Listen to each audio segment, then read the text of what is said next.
ہم کریں گے ہر مظلوم کی حمایت۔ بسم اللہ الرحمن الرحیم۔ السلام علیکم، میں ہوں حرین فاطمہ اور آپ دیکھ رہے ہیں حمایتی نیوز HD چینل۔ نظر ڈالتے ہیں آج کی اہم خبروں پر۔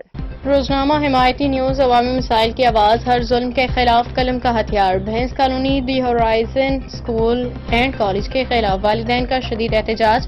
ہاتھا پائی، پولیس مداخلت، اسکول کو سیل کرنے کا مطالبہ زور پکڑ گیا۔ کراچی رپورٹ، نمائندہ حمایتی نیوز۔ بھینس کالونی ضلع مریر میں واقع دی ہورائزن اسکول اینڈ کالج ایک بار پھر تنازعات کی زد میں ہے۔ مقامی والدین اور شہریوں نے اسکول کے خلاف شدید احتجاج کرتے ہوئے الزام عائد کیا ہے کہ ادارہ بچوں کی کتابیں اور اسکول یونیفارم اپنی منمانی قیمتوں پہ فروخت کر کے والدین کا معاشی استحصال کر رہا ہے۔ مظاہرین کا کہنا ہے کہ اسکول انتظامیہ مخصوص دکانوں سے مہنگی کتابیں اور وردی فراہم کروا رہی ہے، جنہیں خریدنے پہ والدین کو مجبور کیا جاتا ہے۔ والدین کا کہنا ہے کہ یہ عمل ایک منظم مالی لوٹ مار ہے جو تعلیمی نظام کی رخ کے خلاف ہے۔ احتجاج کے دوران جب مظاہرین نے اسکول انتظامیہ سے بات کرنے کی کوشش کی تو بات بگڑ گئی اور موقع پہ ہاتھا پائی شروع ہو گئی۔ صورتحال کی سنگینی کے پیش نظر SHO دل شاہ پولیس نفری کے ہمراہ موقع پہ پہنچے۔ فوری کارروائی کرتے ہوئے مظاہرین اور اسکول انتظامیہ کو الگ کیا۔ پولیس نے حالات پہ قابو پا کے مزید تصادم کو روکا۔ اس موقع پہ مظاہرین نے حکومت سندھ محکمہ تعلیم ضلع انتظامیہ سے مطالبہ کیا کہ اسکول کی کتابوں اور وردی کی قیمتوں پہ مکمل چھان بین کی جائے، منمانی فیسوں اور تجارتی سرگرمیوں پہ کارروائی کی جائے، انتظامیہ کے رویے اور غیر تربیت یافتہ اسٹاف کی بھرتی پہ ایکشن لیا جائے، اسکول کو فوری طور پہ سیل کیا جائے تاکہ بچوں کا مستقبل مزید برباد نہ ہو۔ اسکول کے ہیڈ ماسٹر ساجد علی ٹلانی نے اپنے انٹرویو میں روزنامہ حمایتی نیوز کو بتایا کہ اگرچہ میری تنخواہ 60,000 روپے ہے مگر حالات ایسے ہیں کہ مجھے بھی پریشانی کا سامنا ہے۔ اسکول کی پالیسیوں میں میرا عمل دخل محدود ہے۔ یہ خبر واضح کرتی ہے کہ تعلیمی اداروں میں غیر قانونی سرگرمیوں کے خلاف عوامی رد عمل شدید ہوتا جا رہا ہے۔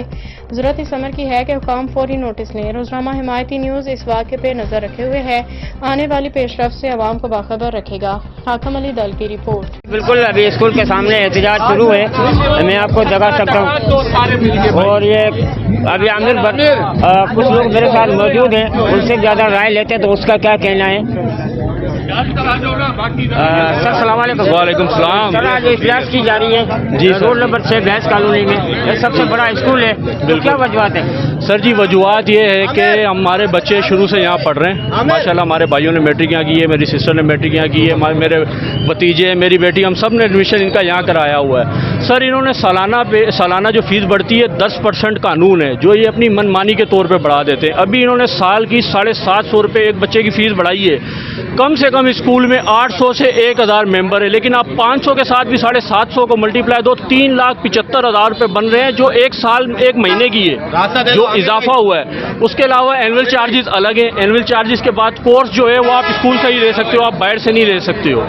یونیفارم ہے جو آپ اسکول سے لے سکتے ہو، ان کی جو اندر قیمت ہے وہ ڈبل ہے، باہر اگر چیز 1000 روپے کی ہے اندر ان کے پاس 1500 2000 روپے کی ہے۔ مجھے یہ بتائیں اسکول کا مطلب بچوں کو تعلیم دینا ہے، لیکن یہ اندر کاروبار کر رہے ہیں۔ اسکول کے اندر یونیفارم وغیرہ کیوں بک رہا ہے، کاپیاں کیوں بک رہی ہیں؟ ان کا کام بنتا ہے صرف تعلیم دیں۔ ادھر لوگ ہیں زیادہ تر مڈل کلاس لوگ ہیں جو چاہتے ہیں کہ ان کے بچے تھوڑے بہت پڑھ لیں، لیکن جس طرح یہ آئے دن اضافہ کر رہے ہیں فیس کے اندر تو یہ ہم جیسے لوگوں سے اللہ پاک کا شکر ہے کہ جو ادھر موجود ہے سب کے پاس سب کچھ ہے، لیکن ہم جیسے لوگوں کے لیے بھی مشکل ہو رہی ہے کہ ہم یہ فیس بھرنے سے۔ اب تک کے لیے اتنا ہی۔ مزید خبروں اور اپڈیٹ سے باخبر رہنے کے لیے دیکھتے رہیں حمایتی نیوز HD چینل۔